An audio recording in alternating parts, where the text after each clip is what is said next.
2, 1. Hey, what's up, everybody? My name is Michael Grass. This is the Grassroots 304 podcast, episode number 76, and it's Grassroots on the road. Today I'm here in Fort Lauderdale, Florida with my buddy Asher, sitting here at his studio. Asher and I go way back. It's been, man, what do you think, like 2017 or 2018? Yeah, something like that. A It's long been, time. It's been years Too now. long to count, and know for sure. You know what I mean? Exactly. That's what I was telling your cousin the other day. He's like, so how exactly, do you know Asher? And I said, well, it's I think, we met through Instagram at a lot of places back in 2017 or 2018, and explained a little bit more and about things. And then you and Devin came to Charleston. We did a show with Mick Wiseman and Lance Likens. I'm pretty sure he was there for that. Yeah. And, that was awesome. It's I remember these things, and it seems like it's still fresh in my mind, but so much has happened since then. Yeah. And, yeah, man. Those moments are the ones that stick, you know what I mean? You could live so many crazy moments, but when you meet somebody and make a lasting friendship and it's a whole new situation and everything, I feel like those are the things that really stick with you. Yeah, for sure. And it's like making friendships with people at the times that you don't expect it. So it's even though we had met online, I didn't expect that our friendship would still be this strong. Yeah, of course, today, bro. It's really wild. It's I meet a lot of people over the years, and friends, they come and they go, but it's this one has remained. This is this has been solid. So some things are meant to be, you know what I mean? Some people are just meant for you to come and go, but others are meant to be in your life long term to help you grow and be a better person and you flow off of each other and everything works out, you know what I mean? Yeah. So a lot of times I used to get upset back in the day if a friendship didn't work out or whatever it was, but now it's you realize over time that friendships they'll come and go all the time, but brotherhood and true connection with somebody that will stick forever, even if you're not talking a lot at the moment. Sometimes we'll go a month or two, right, and not even talking at all, but then right when we do talk, it's we never stop talking, you know what I mean? We'll get on the phone and have those hour and a half long conversations and talk everything that's happened since the last time and more, and it's always never missing a beat whenever we talk. So. And to be able to come down here for a few days and kick it with you, it's been a lot of fun. It's been a lot of fun. Where was that place we went to first night? Was it Quarterdeck? We went to Quarterdeck because Flanagan's was too packed. Flanagan's was packed. So we went to the second option, which was Quarterdeck, and they were not packed. And it was pretty good. Yeah, it was pretty good. Yeah, I think the only thing I guess we could have frowned upon was the leak coming from the ceiling. Yeah, I forgot about that. Forget it, dude. You know what I mean? So it is what it is. We scooched to the side. All right, we made it work. So, that place, and then of course we went to Flanagan's yesterday, and they got ribs. That was pretty damn good. Too fire, bro. The ribs were just too good. All right, and finish it off with some Dairy Queen afterwards. Dude, we were freaking living like kings yesterday, dude. Right. That's freaking awesome. Yeah, I got so full, and I was just thinking about that AI, the AI that we talked to at the drive-thru. Oh gosh, no, that was literally terrible. Dude, me and Sean we went through the same thing when we went through that, and the AI was serving us our food, giving us the menu and all this stuff, and trying to get it to understand what I was saying. I want a Snickers Blizzard with with Butterfingers. Butterfingers in it. And then they gave me a Snickers Blizzard and then a Butterfingers Blizzard. I was like, no, that's not what I want. This is not what I want. Did you get that right? And it said, sure. Sure. And then eventually it was sure? It was asking us if it was sure. Yeah. I'm like, dude, I don't know if you're sure or not, bro. What is going on? Let me talk to a real human and get through this. Seriously, yes. We could have had this done in literally 30 seconds. They need to definitely innovate in that space before they release those things upon us. Because it's freaking terrible, dude. Come on now. Yeah, the future is now. Yeah. AI is now, and it's a lot of bullshit. Yeah. Action Park is now. Action Park is now. Yeah, that's part of Action Park. That's the new project you're working on, right? Tell me about Action Park. Yeah, Action Park. So me and the homie Brandon, he goes by Ribbit, King DT Frog. He's well known in Canada, and we started working together. It was one of those things I was meant to be, and we just ripped it on stage so hard that we we knew we had to make a duo afterwards. Because, that's a great feeling. When you flow with someone on stage, nothing really beats that. That's what happened in Canada. We played, an amazing set. It was so freaking fun. Action Park is the name that we're going with for our duo, and we're really excited, and we got logos being whipped up and everything too. So, like, I know you explained it the other day, but explain for the people that are watching, how did you come up with the name Action Park? Yeah, so we were thinking about a name after our set, and then like eventually I was like, there's no need to think about it because it's just gonna come to us. And then like I told Brandon the same thing, and then we get home, we're freaking sponges, like, you know, just laying out on the couch, recuperating. We throw on Netflix, and this Netflix doc called Class Action Park. It's about like this action park where everybody like got injured and all this stuff, but like it was just like everything just clicked when we saw the Action Park logo pop up on the screen. We were like, oh my gosh, let's call our duo Action Park, and we're just gonna throw like super fun sets. And that's what we did this last time. We didn't worry about just ripping bass music. We just wanted to like have fun, and we did like a bunch of Canadian stuff, the J-Rock flip, the Mother flip. Like, there's so many things we did curated for that crowd, and it showed because like they really loved it, and it was fun. It was a fun dance party. It wasn't just headbangers, you know what I mean? Which like I really enjoyed that, and the support in Canada was so freaking dope, dude. And that was Friendzy Fest, not Friendly Fest. Right? Yeah, not Friendly Fest. It was friendly, but it's Friendzy Fest. Yeah. That's a show I'll go to for the rest of my life. Like, dude, I got back from that thing. I shaved my freaking dreads off. You know what I mean? Right. So, look at this. Like, this is insane. You know, you're doing this fresh haircut. Crazy, dude. I've never seen this man with short hair except for pictures when he was a kid. And like, I got the hawk in the back a little bit. Right. You know what I'm saying? Right, doing a little something. It's kind of crazy. Also, this guy made me wear these like right now. I wanna get that out as fast as possible before we continue with this. Like, get it out, yeah. Yes. Let them all know, like, just how badass of a motherfucker that you really are. He's got the A$AP Rocky shades on. Like, they are the Ray-Ban A$AP Rocky collab shades on. These motherfuckers are not cheap, right? So, like, you got a motherfucker like this, you gotta have some cool ass shades to protect them eyes. Yeah. Especially down here in this Florida heat, right? Yeah, and the ring light right now. And the ring light, that was my whole purpose, because this shit is bright. Actually, my eyes are kind of adjusted to it now. Yeah, maybe. I mean, at this point, we should take them off because I cannot do that much longer.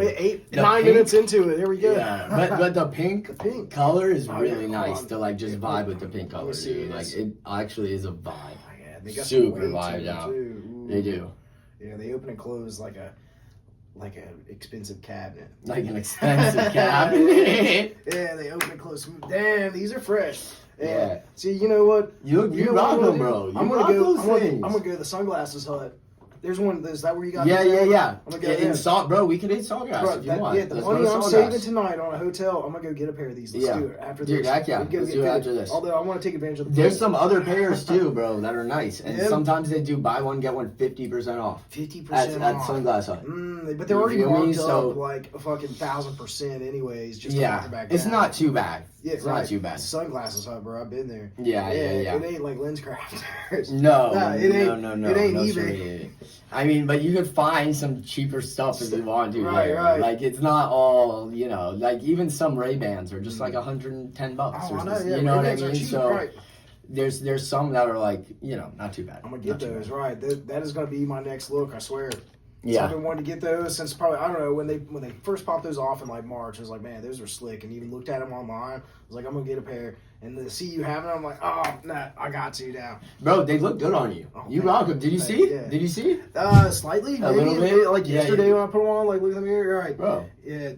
Devin actually recommended them to me. Oh, yeah? Right. See, he knows, bro. Devin knows swag, right. bro. Devin is right. like on his shit with that. Between 100%. like the bling, the glasses. He sent me to my grills guy, bro. Oh yeah, you didn't pop them in? I didn't pop them in, but like I'm not really Ashmeoutside right now. You know what I mean? But soon, and then I'll you know, in character. You gotta keep character. Yes. Right.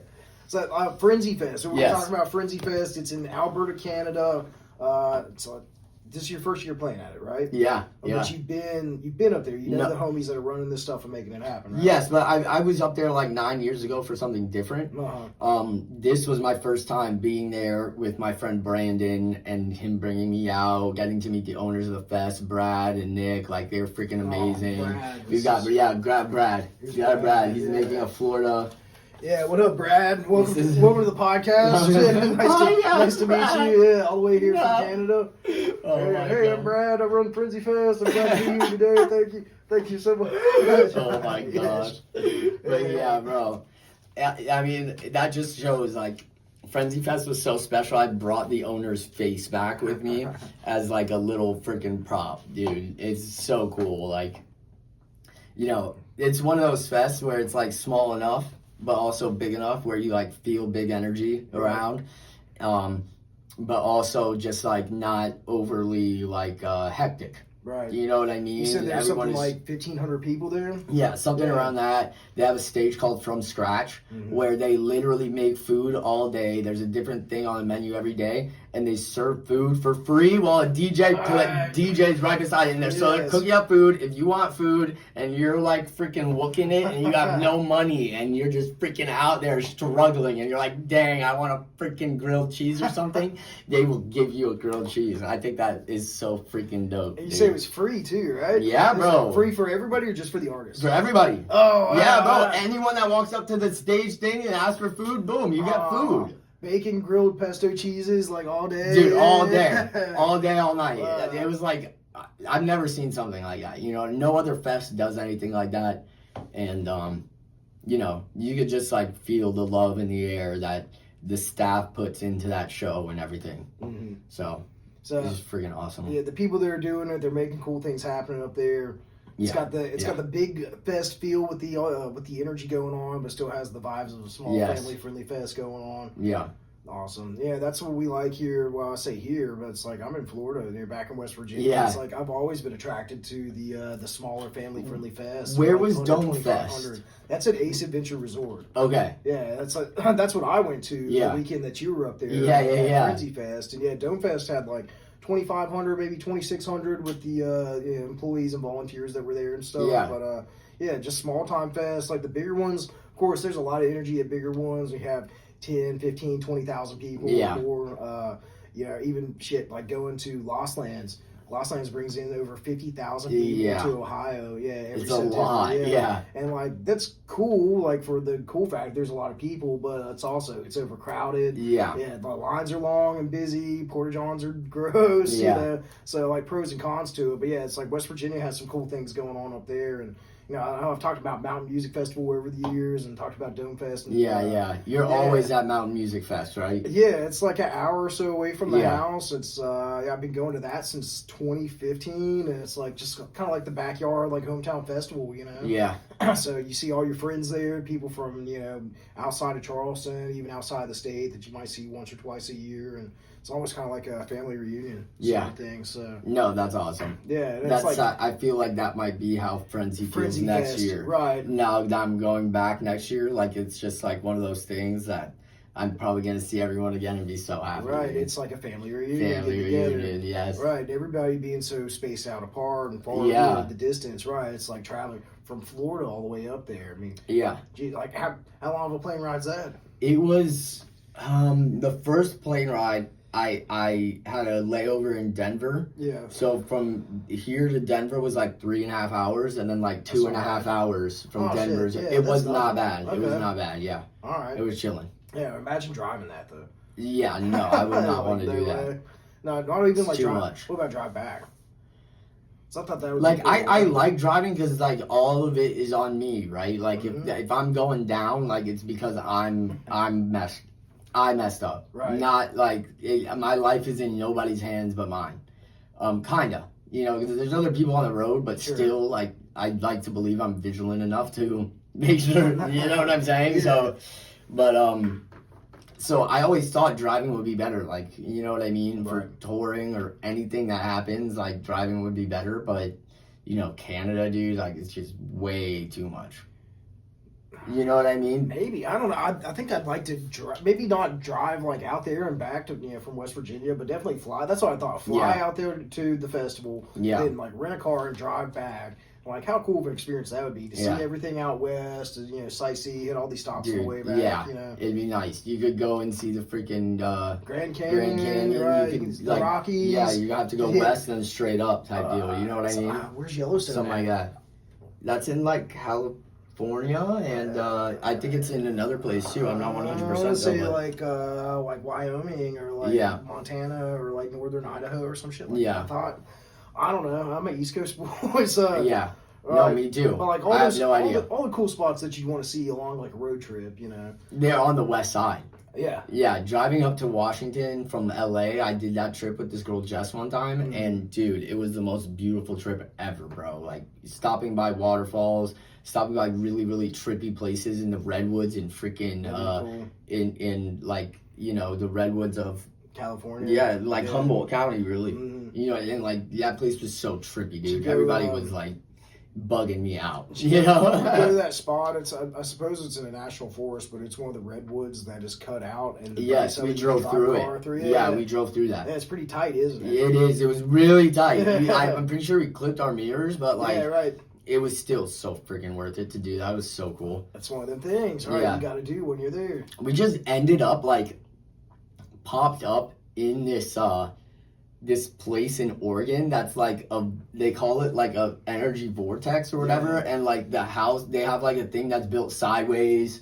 Have you seen this place? It's a famous place, bro. We just ended up there. Yes. Like we did not like plan to go there. All of a sudden we just pulled over and like this is where we were, and we just like walked right in, like, and we had no idea what this place was or anything. Like, that whole trip was crazy, bro. So it, like, throws off your senses when you walk into it, and the floors are slanted and shit, and the walls are sideways. Yeah. Okay, bro, in West Virginia, near Ace, it's up near, at Black Hawk, no, at Hawk's Nest. Here we go, people running shit all over me. Black Hawk. At Black Hawk. A little bit Hawk's Nest. Yeah, come on, we're going to clip that, aren't we? Yeah. There's a place, it's called the Mystery Hole. It's the same thing, and like most of it is underground. It's got this like metal building outside that you walk into, but then you walk through. The same thing, it throws off your senses. Like things are dark, the walls and like are sideways, and the floors are slanted and shit. Yeah, and it's been there for like ages. It's one of those places you would stop like on your way through West Virginia and traveling Route 60.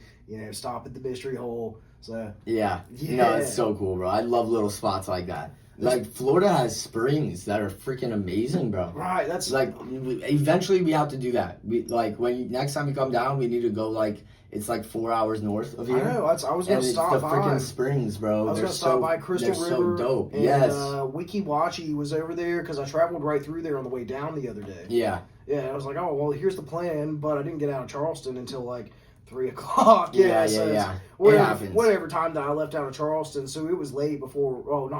Myrtle Beach. Okay, It was like late before I made it down that way, and it's like there's no point driving out there and looking at dark water that I can't see through at this time of day. But yes, let's do it. I'm totally down. Yeah. I want to get out there and experience that. It's been on like the bucket list of things to do in Florida for the last few years. Bro, I feel you.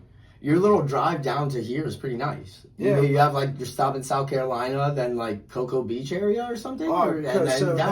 So that was last year when I took my trip. Yeah, I went to Cocoa Beach. Saw a SpaceX launch there, which was pretty fucking cool, I gotta say. And then, drove from there down to here. But this time I drove to Myrtle, stayed with Mom a couple days, then drove down to about Tampa. Stayed the night in Tampa, and then drove from Tampa over to here. Nice. Down the what they call it, the Sunshine Skyway. Okay. That's where the big bridge is that goes over Tampa Bay. It's nice. Yeah, then you get down to Bonita Springs, and you hook a left, and you cut out Alligator Alley. Yeah. Drive 90 miles an hour down on Alligator Alley. Yeah, and I like Alligator Alley. It's nice. It's a vibe. Cool. Yeah, it's like palm tree after palm tree, and it's like.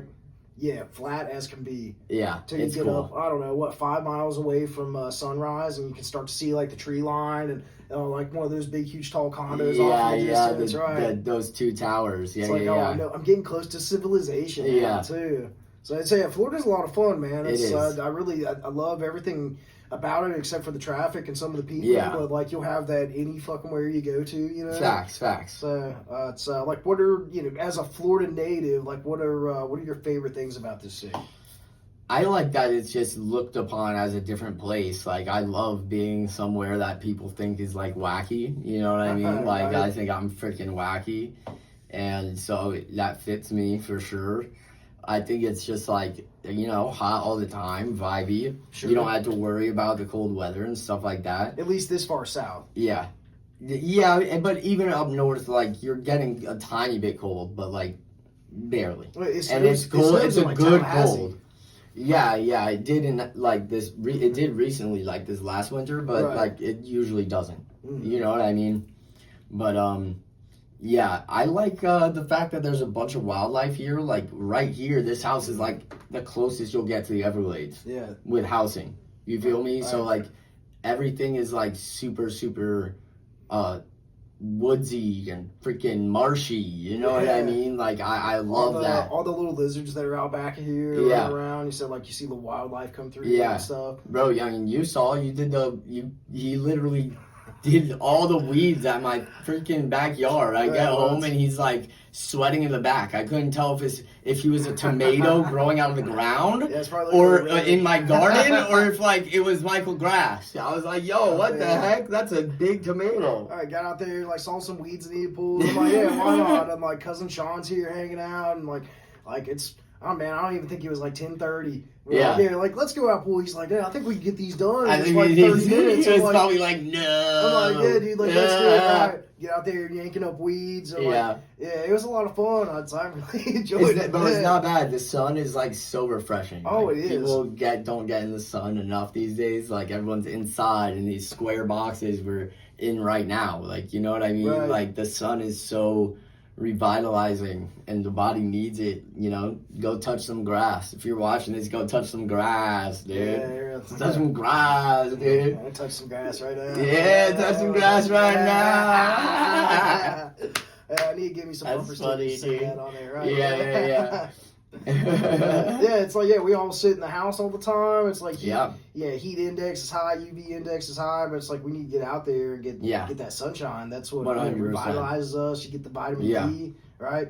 Yeah. Get that exposure. 100%. You need it probably in the morning though, rather than wait until like noon or it is better. Right. Like the best thing to do is wake up and like go look at the sun real quick, get outside and like let the sun wake you up. Like that's what your body is supposed to go through to wake up.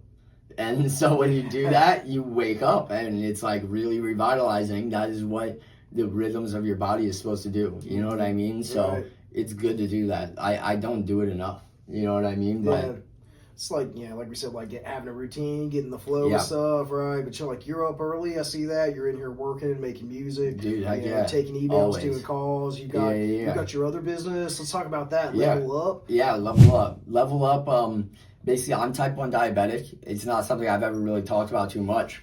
And basically, I've been thrashed and thrown into the type 1 diabetic world because now I made a product called Level Up that raises your blood sugar level, that has like, everything is natural, only what's absolutely necessary. No dyes, no unnecessary preservatives, natural flavoring. Everything in our product, is just made to raise your blood sugar level fast. Dextrose, it absorbs in your mouth, so it's a quicker absorption rate. It's a liquid, so it's just quick acting. The second it hits your lips and your tongue, it's working for you. So like, me and my little brother Tyrus, we wanted something different because he just like chugged like a hot Gatorade on the way to a workout one day, and like it triggered in our minds like, there has to be something different.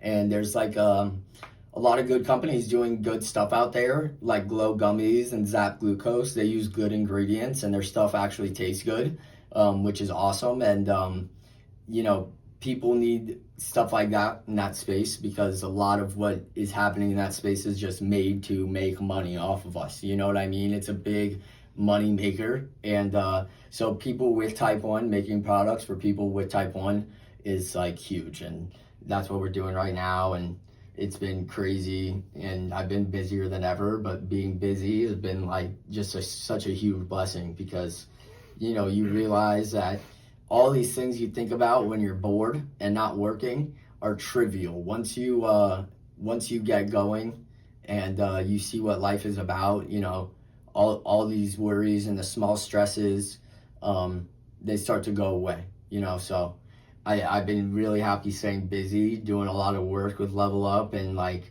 being in the Type 1 community because, you know, I've kept it to myself for so long. And just, you know, me and my little brother have it, but we relate to each other. But even us two, we don't really talk about it too much. So getting around people, being forced to talk about it, being like an example to like younger Type 1s, you know, so that they don't go through the stuff I went through for no reason. You know what I mean? Mm-hmm. So yeah, it's been really cool. It's been really, really cool. And I know you've been excited about this and you've been working on it for, I don't know, like last year or so, something like that. You brought this up to me and told me about it and explained the idea behind it. And I was like, all right, cool. Interested to see where it goes. And now it's like finally, so that's the stage. You just launched your website yesterday and you've already had orders. And Yeah. We got some orders in. This is it right here. This is our bottle. Blazing Blue Raz is the fave. This is the grape. I don't have a strawberry on me, but you got the idea. It's a red bottle with the same design, and then it says juicy strawberry. But yeah, this one's Galaxy Grape. So yeah, dude, it's really cool. A lot of work into it, and like the fact that it's like actually happening now is just unreal.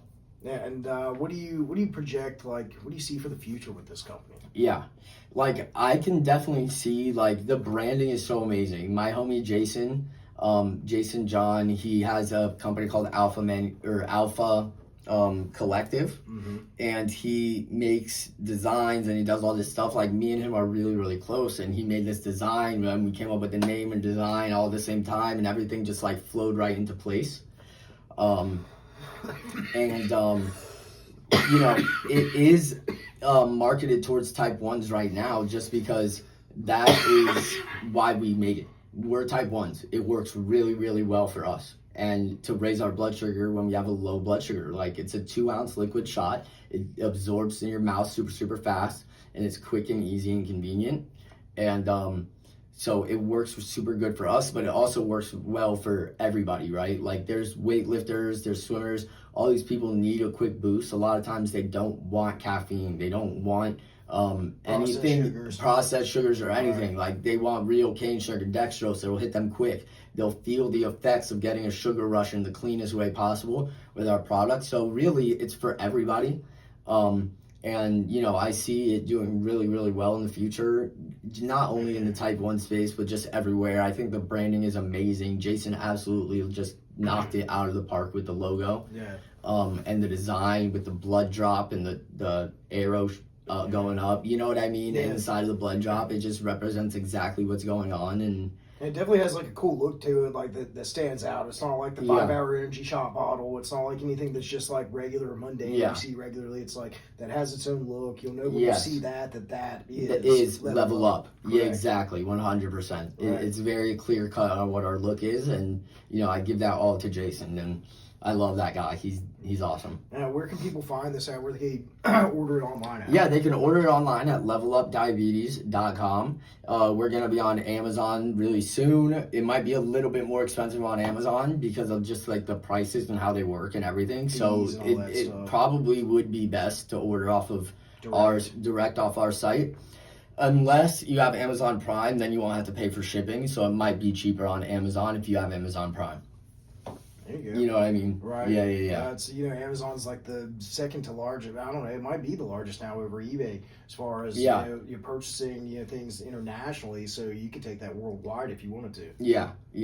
There's been some people in Germany and like Canada and stuff that like that have asked if we ship there, and I don't even know yet, to be completely honest. You know what I mean? But I know the festival like had some Type 1 diabetics. Friendzy Fest had some Type 1s that needed sugar at some point. Did you take any of those with you? I did, but I didn't have them when they needed them. I should have given some of them to Jen or someone that was like running part of the fest and stuff. Right.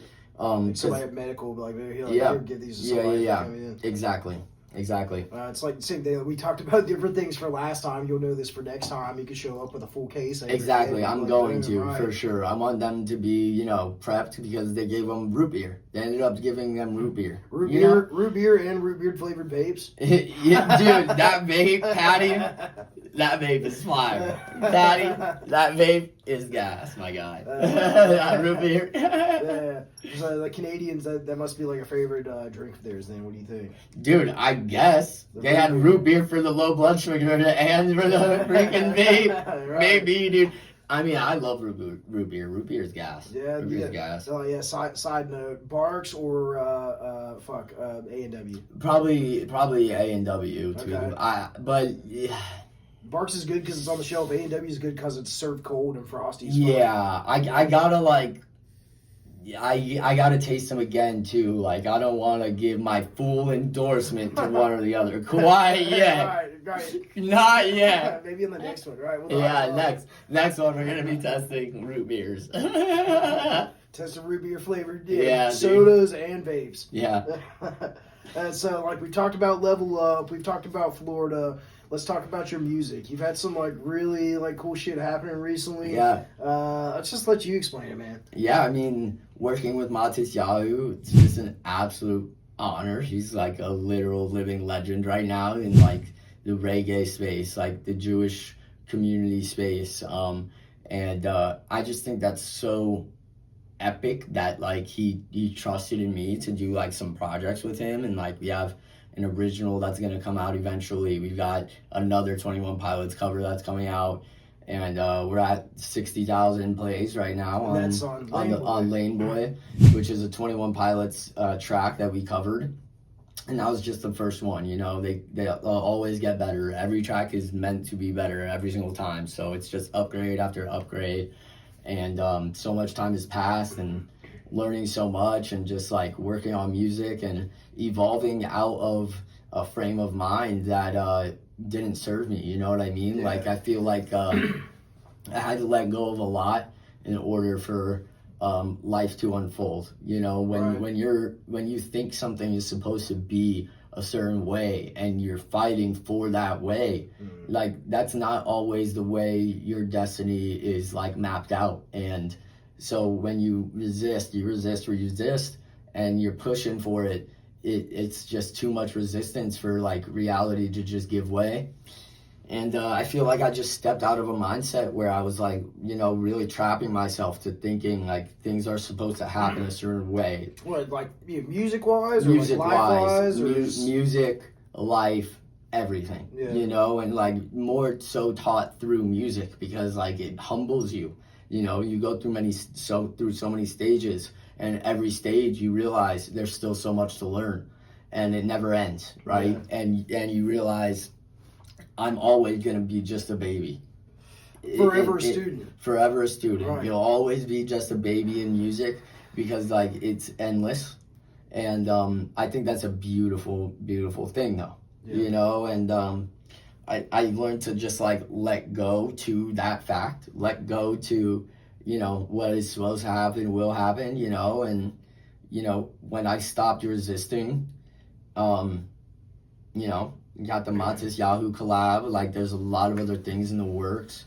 It's releasing to the flow and then just letting it go to where it needs to be. As long as you put in the work, that's all that matters. In music, number one, it's about, is your music good enough? If it's not, then the doors won't open. Sure. But even after getting your music good enough, then after that, you have to align your spiritual and mental life to your goals. And music is such a powerful thing. These things don't just open up to you willingly. You gotta do what's right in order to get those doors open. Right. You've got to stack your daily wins and your habits in order for everything to really come together. it's more about how much energy you're putting into it, because Yeah. it's going to be there for you. But if you're not locking in like you should, Yeah. then things aren't going to flow. They won't. You know? They won't. Yeah. Spiritually speaking, it's not, you know, hey, God's not going to give you what He wants to give you until you're prepared and ready for it. Yeah. And if like you're not locking into every level and aspect of your life, it's not going to show up. Yeah, we're given abilities in life, and like if those are like divine given abilities, God given gifts, like who are we to not use them to our fullest potential? Correct. And you know what I mean? So I think that's what we're called to do, and as long as we're doing that and then doing what's right, like your spirit and your mental will like line up, you know, and your physical too. Like I realized like once I started training and like, you know, lifting and putting on weight and focusing on my health and stuff, like it made my music that much better. Like there's so much energy pent up that we don't get rid of. You know, and then if you have it all there and you're trying to produce and everything, it's a cluster in your mind. Right. I never knew like it would take doing this much to get the things I always had in my mind out of music, and like the goals, things I had just stored in my head thinking I really wanted to achieve. I didn't know it would take, you know, how much like full energy and locking in it is to make this happen. But now that the reality is here, it's like, holy shit. Yeah. You feel that positive energy. You feel like you're actually winning and you're doing the shit that you knew you were supposed to be doing. But also because it took so long, it's like I don't even think of that. Like that doesn't even cross my mind. Like success is what anybody decides success is to them. Right. You know what I mean? So there is no monetary, there is no a physical thing I could get that would be like you're being successful. And you know, it's amazing doing the Matis Yahoo releases, you know, but you know, we're all just human. We're all just making music the same way anybody else is making music. What doesn't matter the size of, you know what I mean? So you think the feeling of success can come from within, though?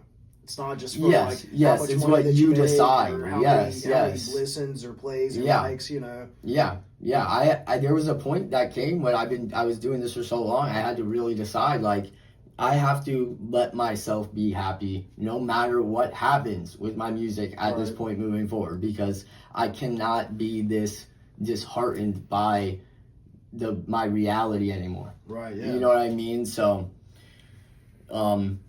I think once you realize that, like, it's okay if it doesn't work out, then it's so much easier to just freely flow in music. You know what I mean? But sometimes you everybody needs something. I get what you're saying. I remember the times you're producing stuff and putting a lot of work into it, and then like it might not get as many you know, listens to begin with in the first month, and it's like, well, damn, here I put all this energy into something that I'm passionate about, because I recognize here I do this podcast and I put a lot of energy into it over time and over years, and sometimes you know, the feeling is like, oh well, there's like not anybody watching. It's like, or here I had Afroman on, granted. The lighting sucked. That was huge, audio sucked too. Either way, that's huge. Huge. It's huge. He had like 70 views on it. I'm like, so it's like same thing. It's like you put in the time and the effort into something you're passionate about, and then sometimes don't see it being reciprocated or like you know, chosen or like viewed or listened to the same. Then it makes you like doubt your self-worth and if it's even worth continuing to do something.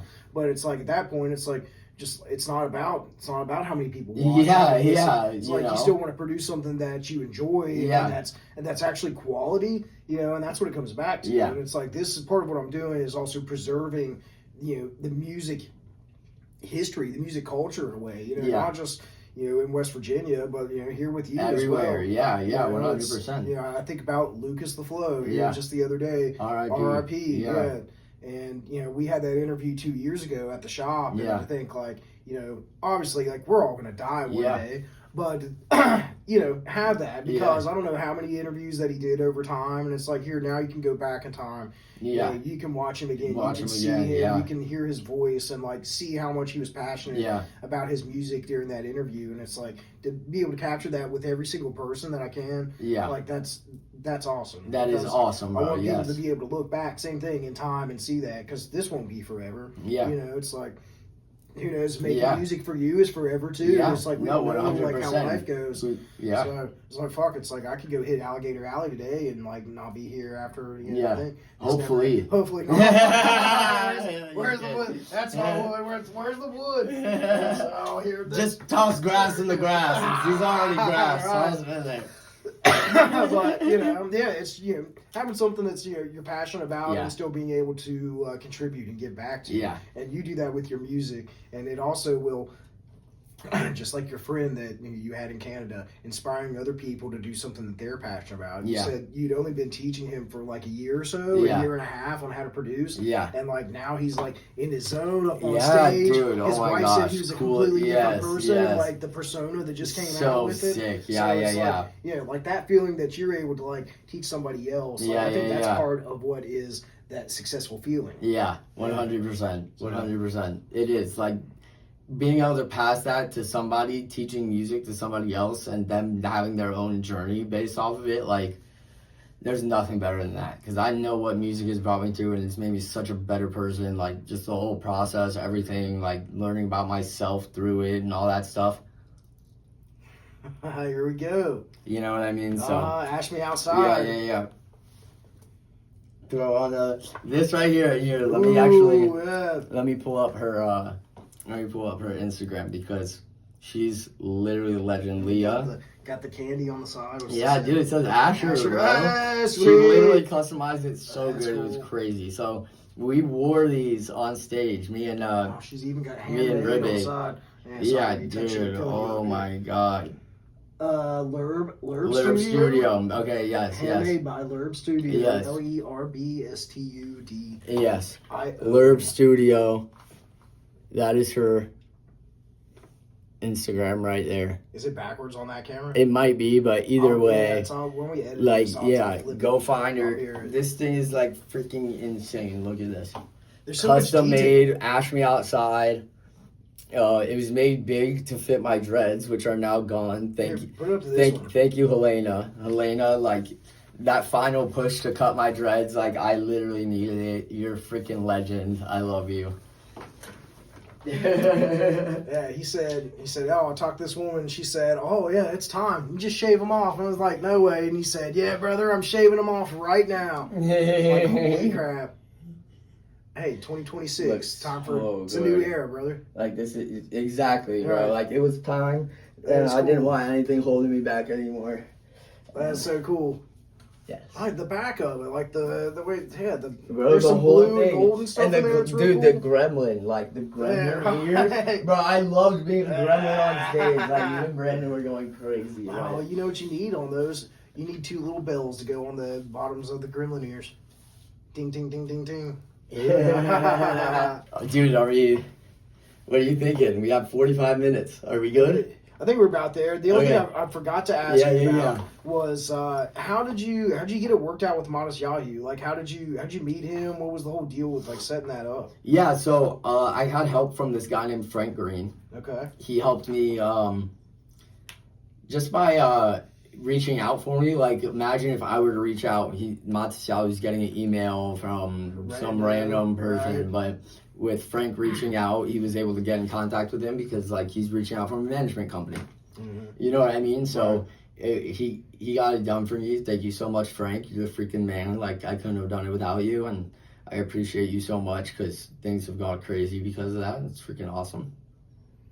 Dude, that's all it takes. It's knowing the right people in the industry, right? Yes. It's not what you know, it's who you know. Yeah. So Frank got out the word. Modest Yahoo probably listened to something you said in. Yeah, the Lane Boy one with the 21 Pilots vocals on it still. Uh-huh. So my version with 21 Pilots vocals, he said, "What do you want me to do with this?" And then I freaked out. Me and Frank were like on Zoom or whatever, like, oh my God, what is happening? This is crazy. We got really tight. Like we have pictures together and stuff. I haven't even posted the pictures of me and Matis, which is insane. Like I'm gonna post them soon. I gotta hit up Katie. Yeah. So like here's one. Come on, load up. Don't be lame.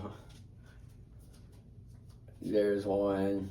I don't know how it's looking on there, but boom. Oh, it'll look good. And then there's another time I linked up with him. It was just freaking... That's surreal. It was unreal, bro. Yeah, you know unreal. What I mean? Like, we just literally kicked it by his RV, like, talked for like 30 minutes to an hour both times. Yeah. Vibing. Just freaking sick, dude. That's cool as shit. Yeah, it's like when I think of Modest Yahoo, I think about being like 13 or 14 and King Without a Crown came out, dude. and like how popular that was, and like, yeah, now it's like same dude, you know, making different kinds of music though, and you know, still doing it after all these years. Yeah. And the fact that like you linked up with this dude and you're making things happen, Yeah. like, that's pretty awesome. It's really cool, man. You said you're working on another one. You played that one for me yesterday. Yeah. And I mean, it's just like, yeah, it's who you know in the industry, not what you know. Yeah. As long as the music is good enough, that's it. And then it's who you know. Correct. You know what I mean? But if the music is good enough, and then you know the right people, and getting things in front of the right people, it could happen. Yeah. You know what I mean? So that's what it takes, man. That's what it takes. Yeah. Well, how about this? One more thing for you. Yeah. To anybody that's out there that is starting to produce music that wants to learn how to you know, make rhythm or EDM or like any kind of music in general, what kind of advice would you give to them on how to, you know, start this and like where to start the journey? Yeah, I would say get Ableton. There's a pay monthly subscription thing that you could get it through that if you need to, and go to someone you trust that like actually will teach you good habits. You could always hit me up. I don't always have the time right now. Everything is crazy, and there's some people that I teach, and my time is spread out. But yeah, I would say learning slowly. Don't push through everything too quick. Like, just kind of like pick up, make sure what you're learning is good habits, and then just learn them really, really well. Do the fundamentals like really, really well, and then like everything that makes your music unique will come from that good basis. You don't want to have a bad basis and build off of that. It's just going to be all crumbled up walls. You won't be able to build a structure. It'll just be like a falling house every time, because your grounding will just be bad. So build your home on the rocks, not on the sand, basically.